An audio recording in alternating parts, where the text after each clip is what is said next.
3 दिन बाद ही क्यों चुनी जाती हैं मृतक की अस्थियां? क्या कहता है गरुड़ पुराण? हिंदू धर्म में मृत्यु के बाद अस्थियों को गंगा नदी में विसर्जित किया जाता है, लेकिन अस्थि विसर्जन से पहले मृत व्यक्ति की अस्थियां दाह संस्कार के 3 दिन बाद एकत्रित की जाती हैं। आखिर क्यों किया जाता है ऐसा, और क्या इसकी कोई खास वजह है? आइए विस्तार से जानते हैं। वीडियो में आगे बढ़ने से पहले हमारे YouTube चैनल जीवन ज्ञान संगम को लाइक सब्सक्राइब करें और कमेंट में जय श्री राम लिख दे। आपका कल्याण ही कल्याण होगा। अस्थि विसर्जन किसी मृत व्यक्ति के दाह संस्कार के बाद किया जाने वाला एक अनुष्ठान है। इसका अर्थ होता है चिता में जल गए मृत व्यक्ति की हड्डियों और राख को जल में विसर्जित करना।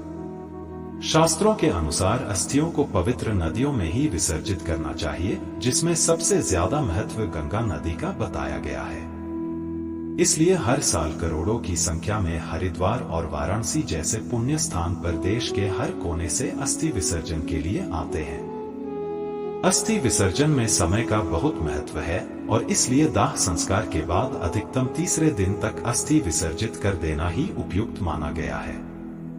अब सवाल उठता है कि अस्थि विसर्जन से पहले और दाह संस्कार के तीसरे दिन ही क्यों मृतक की अस्थियां चुनी जाती हैं? क्या आप जानते हैं कि अंतिम संस्कार के बाद और विसर्जन से पहले उन अस्थियों को संचय श्मशान घाट से 3 दिन बाद ही क्यों किया जाता है? चलिए इस बारे में विस्तार से जानते हैं। अस्थि का संचय 3 दिन बाद ही क्यों? हिंदू धर्म के 18 पुराणों में से एक गरुड़ पुराण में मनुष्य के जन्म और मरण से संबंधित समस्त रहस्यों को उजागर किया गया है। इन्हीं विचित्र रहस्यों के बीच गरुड़ पुराण में 3 दिन बाद अस्थि संचय करने के सही कारणों को बताया गया है और साथ ही अस्थि संचय के कुछ नियमों को वर्णन भी किया गया है, जिनमें से एक है मृत्यु के तीसरे, 7वें और 9वें दिन अस्थि संचय करना और साथ ही उनका विसर्जन 10 दिन के भीतर करना। दरअसल गरुड़ पुराण कहता है कि अंतिम संस्कार के तीसरे दिन अस्थि एकत्रित करना अति योग्य है, क्योंकि मंत्रों के उच्चारण की सहायता से अस्थियों में आकाश एवं तेज तत्वों की संयुक्त तरंगों का संक्रमण होता है, जो कि 3 दिनों के बाद कम होने लगती है। इसकी वजह से अस्थियों के चारों ओर निमित्त सुरक्षा कवच की क्षमता भी कम होने लगती है।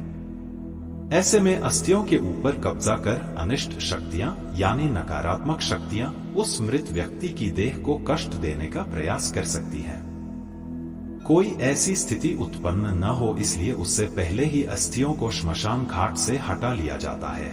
लेकिन अस्थियां एकत्रित करने से पहले यह जान लेना जरूरी है कि जहां शव को अग्नि दी गई थी, अस्थियों को वहां से लाने से पहले उसकी पूजा करना अनिवार्य है।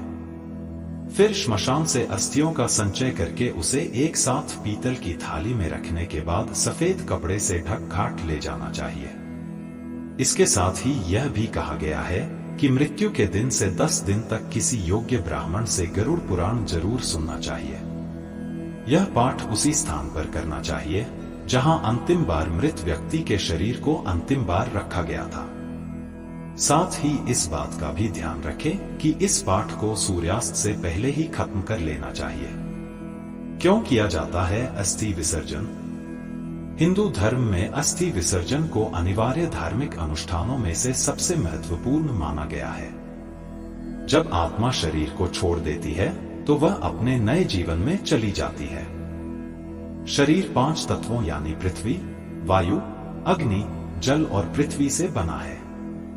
दाह संस्कार करने पर शरीर इन 5 तत्वों यानी पंच तत्वों में विलीन हो जाता है।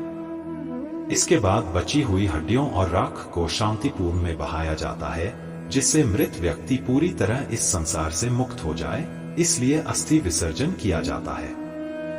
आज के लिए बस इतना ही। मिलते हैं न्यू वीडियो पर। जय हिंद, जय भारत।